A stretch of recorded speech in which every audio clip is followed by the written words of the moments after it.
Person who's been up for over 24 hours on a stimulant, and they are, you can't tell them apart when you're looking at the way their neurons are acting and the way that the electricity is firing. Some horrible teeth. With the chemicals that are in methamphetamine, it definitely takes a toll on the body physically, not to mention the lack of sleep, lack of food, other lifestyle choices. I'm going to give you a glossary of terms here to remember.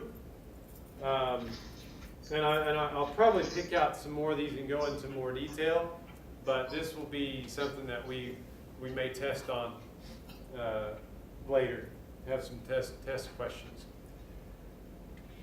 And I got through it. I left out a little bit, but this will be our longest class, by the way. I won't keep y'all here this late anymore, but I wanted to get a good foundation so y'all know where we're going and what we're talking about.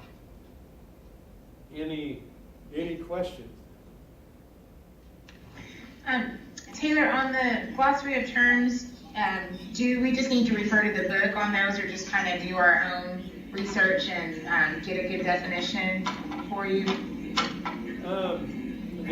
The glossary of terms, a lot of the questions that, if I take them off of there, are going to directly relate to our conversation and the presentation. So if you're thinking about them in the context of, the slideshow, that's probably the best way to think about those. Okay. Good question. I have one. It doesn't in particular have to do with exactly drugs, but more of kind of what you said at the very last. Can you go back a couple slides? Yeah, absolutely. It was when you were talking about Like in the body. yeah. Okay. Keep going. Okay. Yeah, wait, right around here. And you had said that part of the brain lies to us, telling us that we don't need, well, now not to do with drugs at all, but is that work the same way then as far as falling in love? So is that the same, like dopamine release then? As far as like, people outside can see, but you can't see that because because you honestly, I was reading this book by a neurologist, and he's also a psychiatrist. Anyway, and he had talked a little bit, from what I'm remembering in that book, about, like you literally can't, it is like a drug at that time, so whatever you're thinking is, it's really not completely logical. Right. So when you said it lies to you, maybe that's not, that's where I jumped to from that. To a different conclusion. Yeah, well, I just meant that, it wasn't necessarily having to do with drugs, but, so is that right? That the whole love thing has as far as dopamine releases that we were talking about? It does have an illogical component. When you're talking about people that are falling in love, Right. and you might question, well, was it in love or was it in lust? Right. There is When you have that first attraction. If a person's head over heels, there is the same chemical dopamine.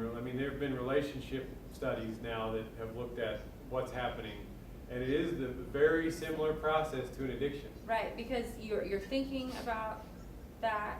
Mm-hmm. You need to kind of basically feed that addiction with contact with the person. So, there's a lot of different. There's something in addiction that's called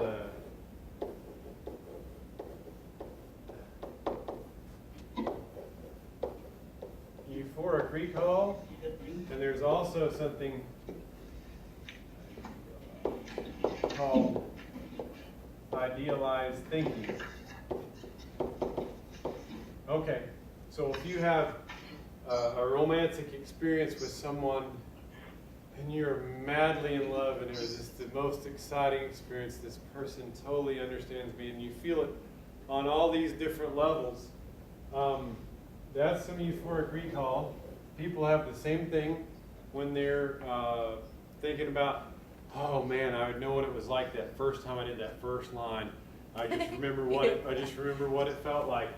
There's also, and that goes along with addiction and that same in love type thing, is an idealized thinking. All my problems will be gone if I just have this. If I'm just with that person, things will be perfect.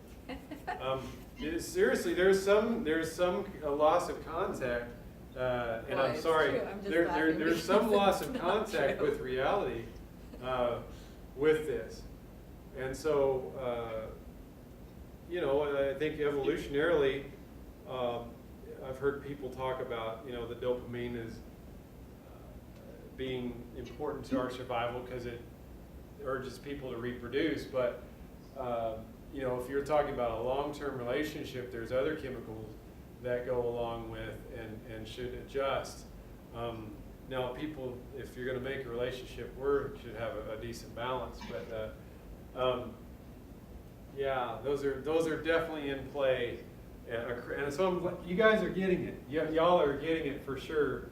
How this transcends into other areas of human behavior that are addictive behaviors. I'm impressed with you guys. You guys get an A, very much A+ for participation and insight tonight.